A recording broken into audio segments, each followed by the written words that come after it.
Assalamualaikum warahmatullahi wabarakatuh. Alhamdulillahirabbil alamin. Wassalatu wassalamu ala asrofil anbiya'i wal mursalin wa ala alihi wa sahbihi ajmain, amma ba'du.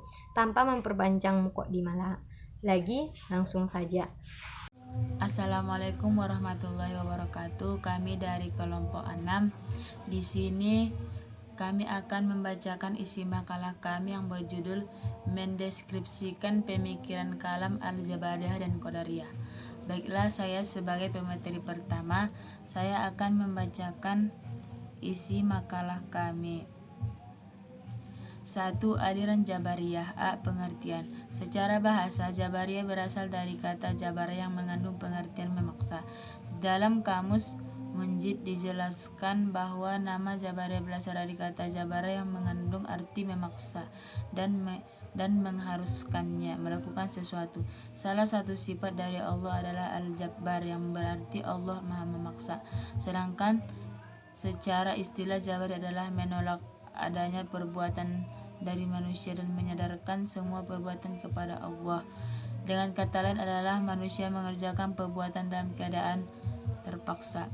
Menurut Harun Nasution, Jabari adalah paham yang menyebutkan bahwa segala perbuatan manusia telah ditentukan dari semula oleh qadar dan qadar Allah.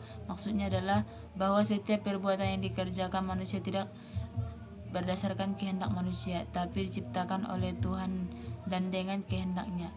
Dan di sini manusia tidak mempunyai kebebasan dalam berbuat karena tidak memiliki kemampuan.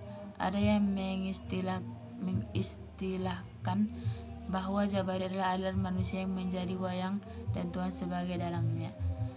B. Latar lahirnya Jabariyah. Latar belakang lahirnya aliran Jabariyah tidak adanya penjelasan yang sharih. Abu Jahram menuturkan bahwa paham ini muncul sejak zaman sahabat dan masa Bani Umayyah. Ketika itu para ulama membicarakan tentang masalah qadar dan kekuasaan manusia ketika berhadapan dengan kekuasaan mutlak Tuhan. Adapun tokoh yang mendirikan aliran ini menurut Abu Jahroh dan Al-Qasim adalah Jah bin Safwan. Yang pendapat yang lain mengatakan bahwa paham ini diduga telah muncul sejak sebelum agama Islam datang ke masyarakat Arab. Kehidupan bangsa Arab yang diliputi oleh gurun pasir Sahara telah memberikan pengaruh besar dalam cara hidup mereka. Di tengah bumi yang disinari terik matahari dengan air yang sangat sedikit dan udara yang panas ternyata dapat memberikan kesempatan bagi tumbuhnya pepohonan dan suburnya tanaman. Tapi yang tumbuh hanya rumput yang kering dan beberapa pohon kuat untuk menghadapi panasnya musim serta keringnya udara. Harun Nasution menjelaskan bahwa dalam situasi demikian masyarakat Arab tidak memiliki jalan kehidupan yang diinginkan. Mereka merasa lemah dalam menghadapi kesukaran hidup. Artinya mereka banyak bertanggung jawab dengan alam, sehingga menyebabkan mereka pada kepahaman fatalisme terlepas dari perbedaan pendapat tentang awal lahirnya. Dan ini dapat dalam Al-Quran terdapat ayat-ayat yang menunjukkan tentang latar belakang dari paham Jabariyah. Di antaranya Quran Surah As-Saffat ayat 96, kemudian Quran Surah Al-Anfal ayat 17, Quran Surah Al-Insan ayat 30. Mungkin cukup sekian dari saya kembalikan kepada moderator. Baiklah, saya pemakalah kedua akan melanjutkan materi kami, yaitu ajaran-ajaran Jabariyah. Adapun ajaran-ajaran Jabariyah dapat dibedakan berdasarkan menjadi dua kelompok, yaitu ekstrim dan moderat. Di antaranya pemuka Jabariyah ekstrim dan pendapat-pendapatnya adalah 1. Jam bin Safwan. Pendapat Jam yang berkaitan dengan persoalan teknologi adalah: A. Manusia tidak mampu untuk berbuat apa-apa. Ia tidak mempunyai daya, tidak mempunyai kehendak sendiri, dan tidak mempunyai pilihan. B. Surga dan neraka tidak kekal. Tidak ada yang kekal selain Allah. C. Iman adalah ma'rifat untuk membenarkan dalam hati. D. Kalam Tuhan adalah makhluk Allah yang tidak mempunyai keserupaan dengan manusia seperti berbicara, mendengar, dan melihat, dan Tuhan juga tidak dapat dilihat dengan indera mata di akhirat kelak. Aliran ini dikenal juga dengan nama Al-Jamiyah atau Jabariyah Khalisah. 2. Jahat bin Dirham. Pendapat jahat secara umum sama dengan pendapat jam, yaitu Al-Quran adalah makhluk dan sesuatu yang baru dan tidak dapat disifatkan kepada Allah. B. Allah tidak mempunyai sifat dan serupa dengan makhluk seperti berbicara, melihat, dan mendengar. C. Manusia terpaksa oleh Allah dalam segala hal. Di antara pemuka Jabariyah ekstrim dan pendapat-pendapatnya adalah 1. Husain bin Muhammad An-Nazar. Pendapat An-Nazar adalah Tuhan menciptakan segala perbuatan manusia, tetapi manusia mengambil bagian atau peran dalam mewujudkan perbuatan-perbuatan itu. B. Tuhan tidak dapat dilihat di akhirat. Akan tetapi An-Nazar menyatakan bahwa Tuhan dapat saja memindahkan potensi hati ma'rifat pada mata sehingga manusia dapat melihat Tuhan. 2. Ad-Dirar. Pendapatnya adalah bahwa manusia tidak hanya merupakan mayang yang digerakkan dalang. Manusia mempunyai bagian dalam mewujudkan perbuatan dan tidak semata dipaksa dalam melakukan perbuatan.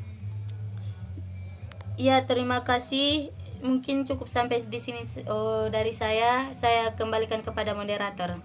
Assalamualaikum warahmatullahi wabarakatuh. Nama saya Jamilah Hanum Lubis, alamat Sibuan.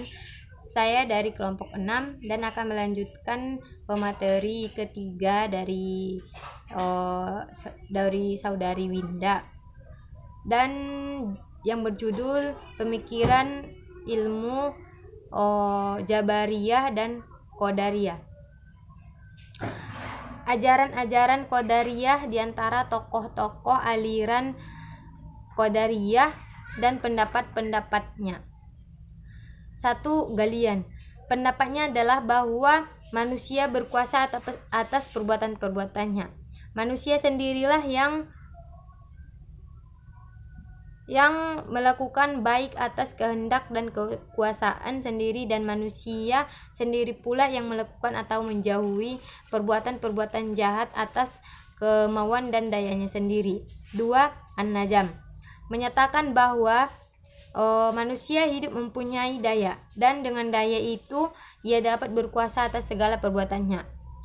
Dengan demikian bahwa segala tingkah laku manusia dilakukan atas kehendaknya sendiri. Manusia mempunyai kewenangan untuk melakukan segala perbuatan atas kehendaknya sendiri, baik berbuat baik maupun berbuat jahat. Oleh karena itu, ia berhak mendapatkan pahala atas kebaikan yang dilakukan, dan juga berhak pula memperoleh hukuman atas kejahatan yang diperbuatnya. Ganjaran kebaikan di sini disamakan dengan balasan surga kelak di akhirat, dan ganjaran siksa dengan balasan mereka kelak di akhirat. Itu didasarkan atas pilihan pribadinya sendiri, bukan oleh takdir Tuhan. Karena itu sangat pantas orang yang berbuat akan mendapatkan balasan sesuai dengan tindakannya.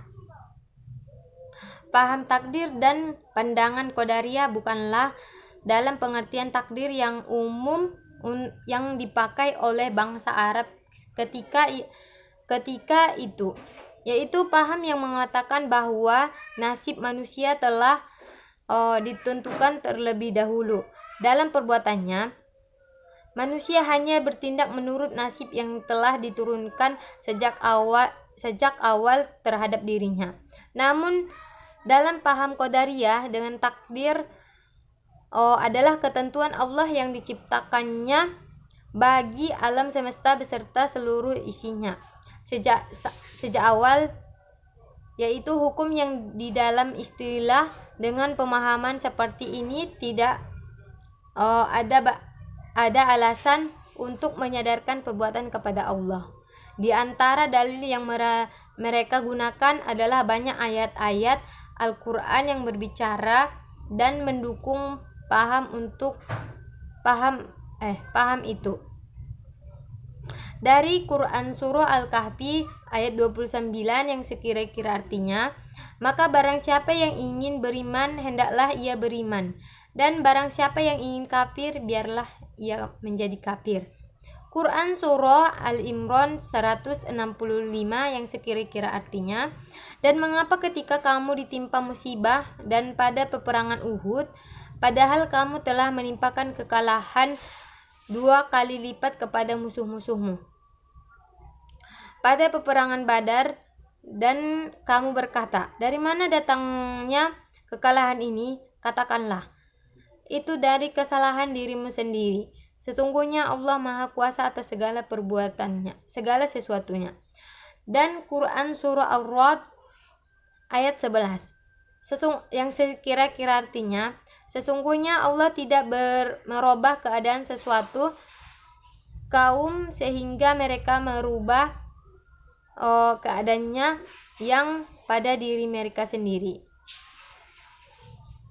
Dan kesimpulan yang saya bilang adalah kedua aliran baik Qadariyah ataupun Jabariyah, nampaknya kesimpulan dari pemateri hari ini ialah kedua aliran baik Qadariyah ataupun Jabariyah menampaknya memperlihatkan paham yang saling bertentangan sekalipun mereka sama-sama berpegang pada Al-Quran. Hal ini menunjukkan betapa terbukanya kemungkinan perbedaan pendapat dalam Islam. Sekian dari saya akhiri dengan wassalamualaikum warahmatullahi wabarakatuh.